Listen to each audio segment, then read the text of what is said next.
What is going on, you guys? Welcome back to the channel. Today we're gonna go through a bit of a track workout and talk through some things that I feel like I've been asked time and time again, over and over, about specifically what I am doing next, what's my next race, what am I training for, etc., etc.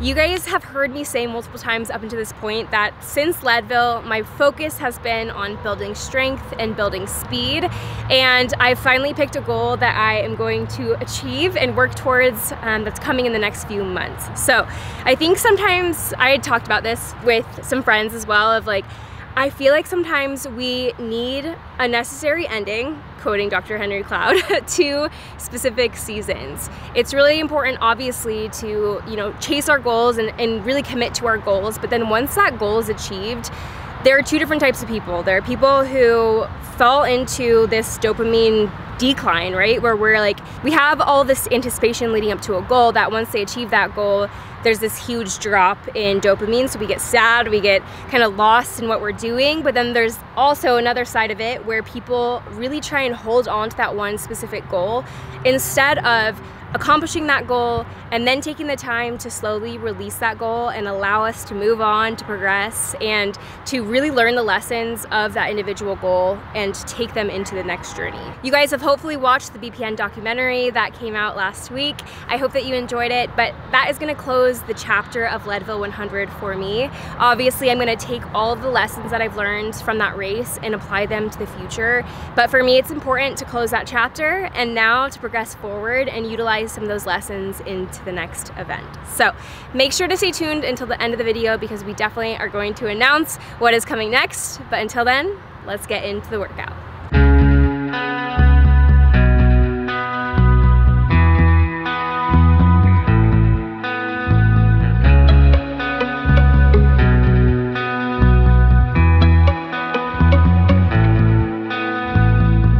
Today's workout is going to be 800-meter repeats. So I wanted to show you guys how I program my watch or my Garmin with the workout that I have planned. If you go into your Garmin Connect app and then go into More, which is on the bottom right-hand side, and you go into Training and Planning, the first tab is going to be workouts, and that is actually how you build out those individual workouts. You click create a workout, and then what you're going to see when you hit run is these individual steps that you can take. So we have warm up, we have run, and then we have cool down.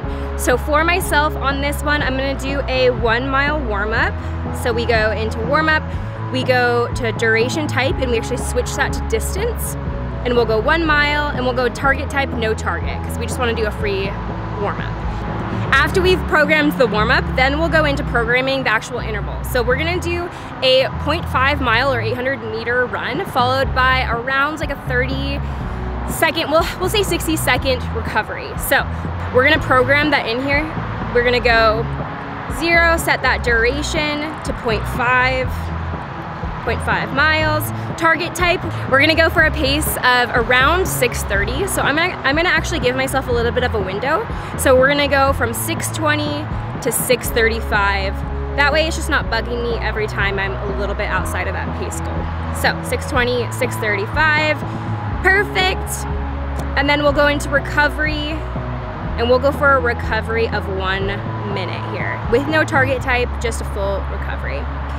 We'll go into the top here where it says 2 times, and we'll repeat this 8 times for this workout. So that'll be right around, obviously, 4 miles of actual work, followed by a warm-up of 1 mile, and then a cool down we'll put here as 1 mile. Distance, duration, 1 mile, boom. So when we're done programming it at the top here, it'll say an overview of estimated time, which should be right around 53 minutes and 40 seconds, right around an estimated distance of 6.8 miles. Perfect. Save. We'll put in here 8 by 800 meters. Save.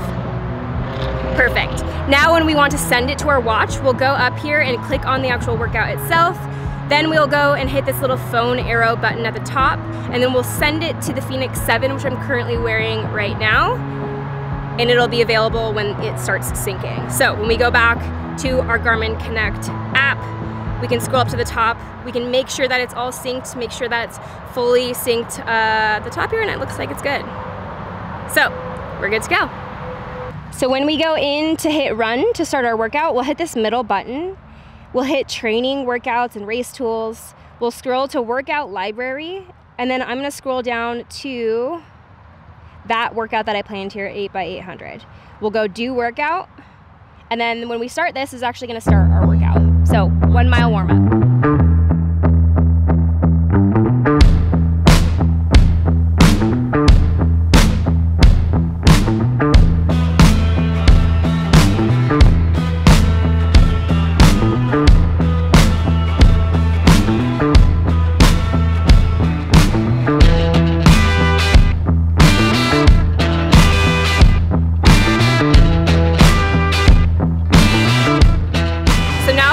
Is done, we're gonna change into some super shoes. These are the New Balance Super Comp Elite. I've never tried the Elites before, so we'll see how I like them.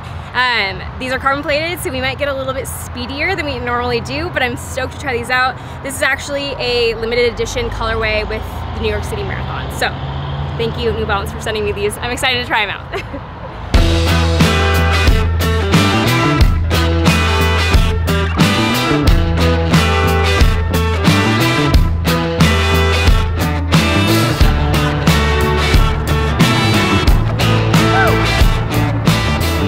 Recovery. My watch yelled at me, going too fast. Something that I feel like is really important for shorter distance stuff is to not burn your tank too fast. So especially for like an 800 meter, there's no reason I should be in like the low 5s. 'Cause I'm just not that fit yet.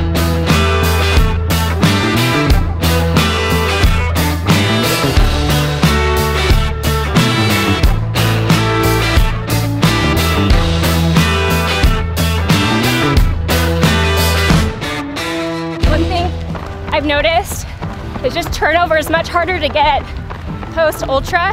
So I'm mentally queuing in of like fast feet, just to get my turnover moving. 6:15 still.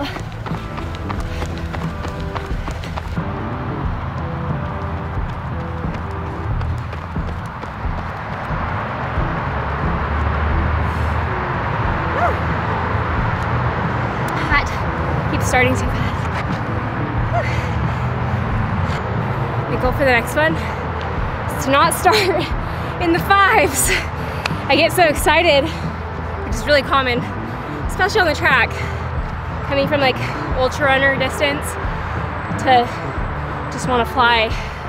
That one felt really good. I won't lie.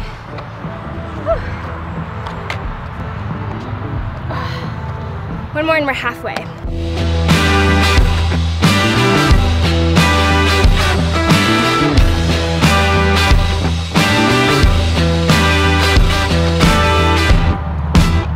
We have last 2 intervals.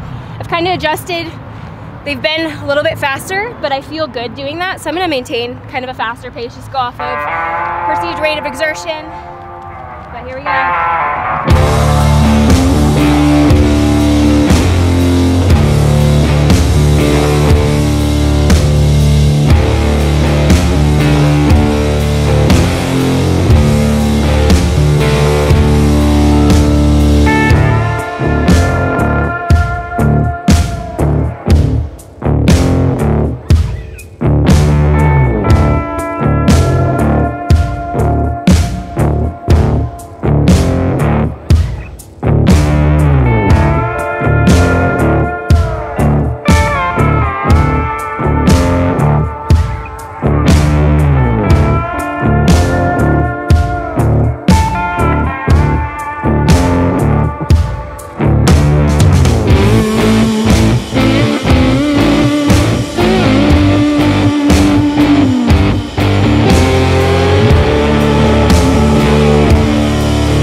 cool down now, just a mile.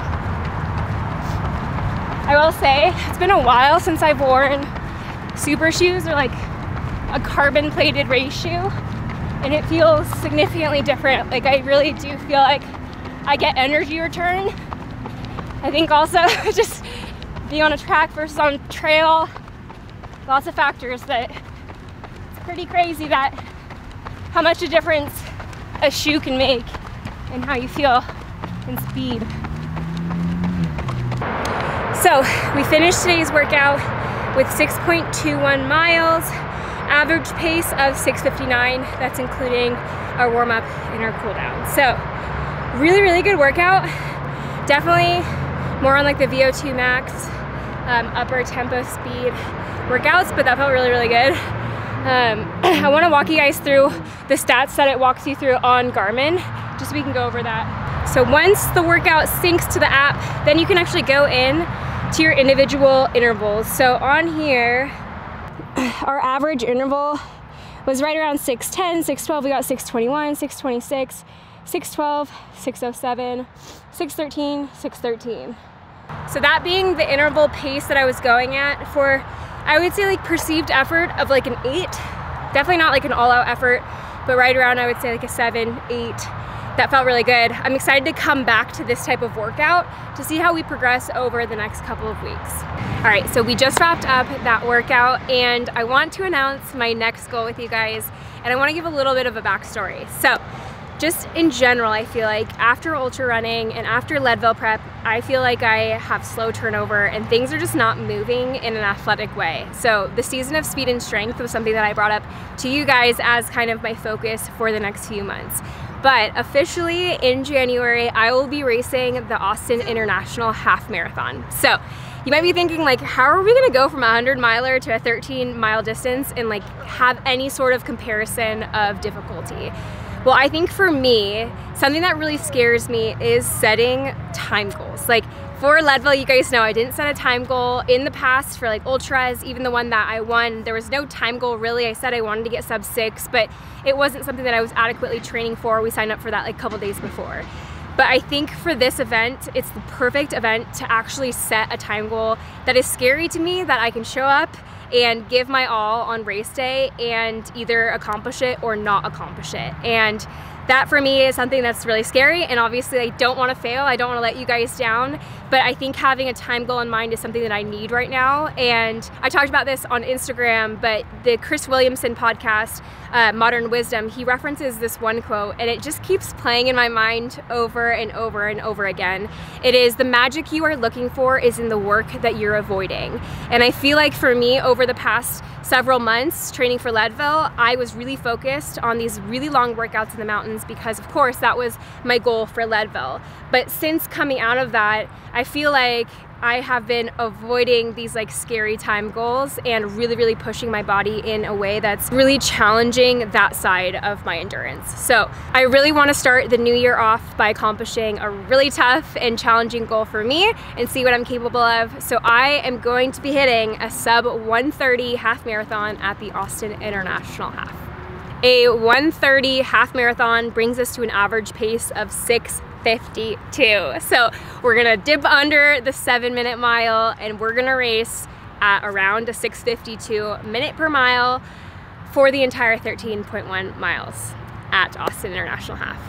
It's scary to say out loud, I'm not gonna admit, because obviously coming from my background, we've been moving in a different way, but I think that's exactly what I need right now, is a challenging goal that challenges my speed in something that scares me. So I'm so excited to take you guys along this journey. When this video is live, we'll be right around 13 weeks out from the half marathon. So I hope that you guys are in for the next 13 weeks and are excited to see more speed workouts, maybe even just some easy runs, and then also incorporating strength into this vlog. So hope that you guys join me. If you enjoyed this video, please make sure to like, comment, and subscribe, and let me know in the comments below what you are training for early next year. Till next time, I'll see you guys and stay unbreakable.